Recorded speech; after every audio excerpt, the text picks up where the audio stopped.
United Democratic Party (UDP) endured torture and death during the 22-year reign of the APRC regime, founded on the 23rd August 1996. 3 days later, the APRC was also launched, and barely 3 weeks, the National Reconciliation Party (NRP) was also founded.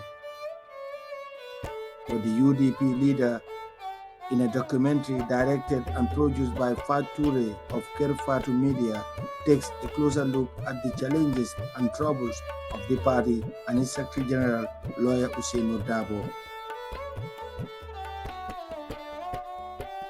First to hear, so my mother, I told her, well, this is what I've been asked to do.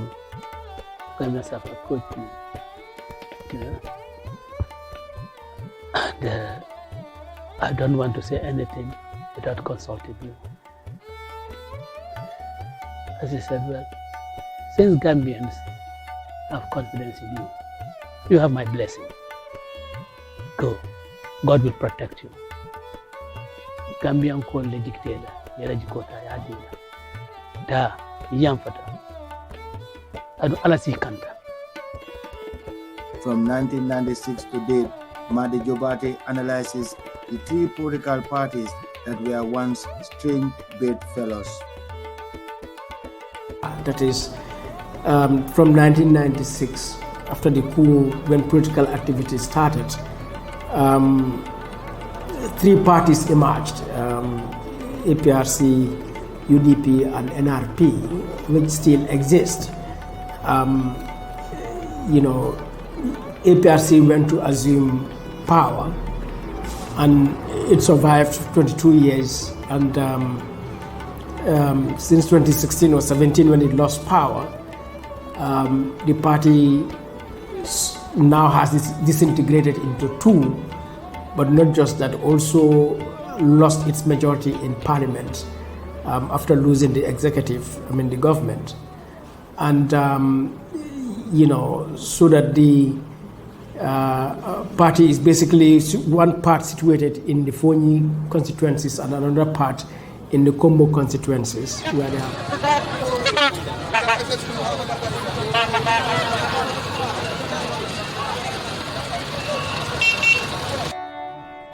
As United Democratic Party look forward to nominating a standard bearer for the 2026 presidential election, all eyes are now focused on Darboe as the likely candidate to take on Barrow in the 2026 presidential election.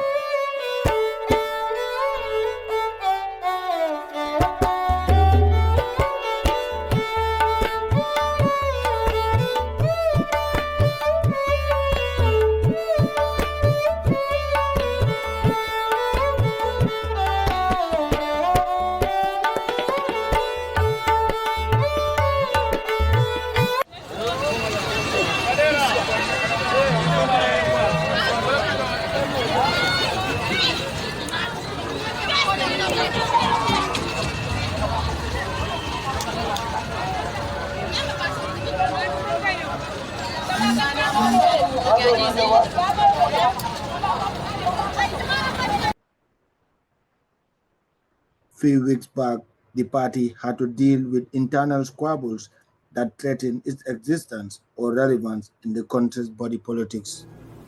And so it has remained a major party ever since 1996 and until today. The presidency, the president, Mr. Barrow, was originally a member of this party. It remains a formidable opposition, the largest opposition certainly, so that in one sense, of course, political parties are relevant because we are a multi-party democracy, so political parties are important, relevant. But this relevance is further cemented by their size and, of course, their role contribution and, in the positions that they hold.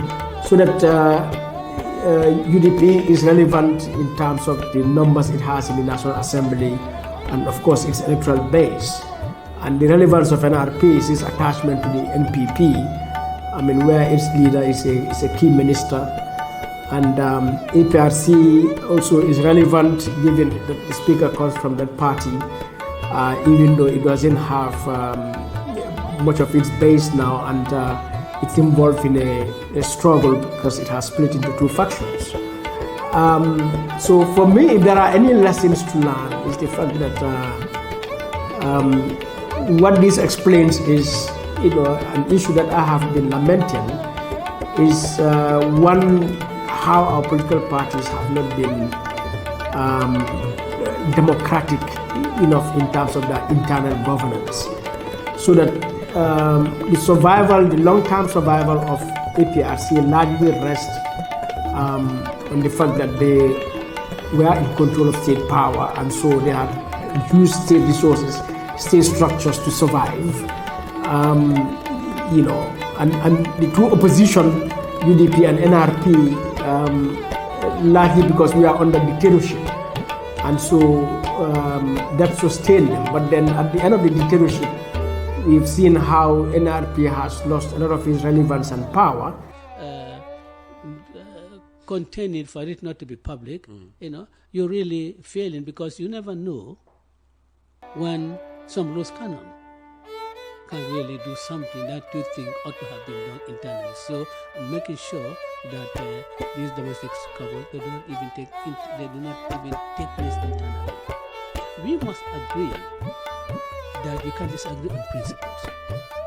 As I have said, each and every member of the United Democratic Party who feels that you are capable to be the leader of the party or to be a flag bearer, and you should. And I want, if I were not leader of the United Democratic Party and I belong to this party, I would one day want to be its leader. Because that is, for me, is the greatest badge of honor. So it's okay to aspire to leadership. It's okay to aspire to leadership. What is not okay is really to undermine each other.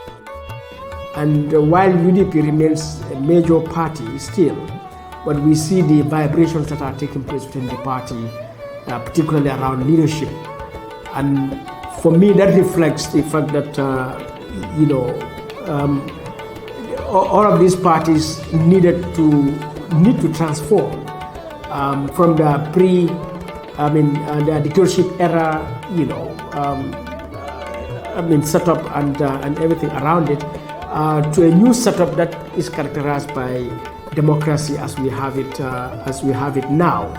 Or otherwise, yes, they will continue to exist, and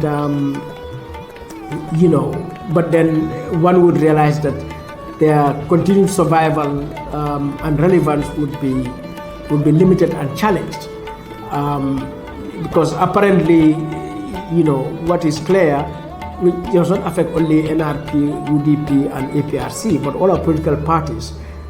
Their weak governance and democratic dispensation does not allow them to really grow, even if they are a big party like UDP.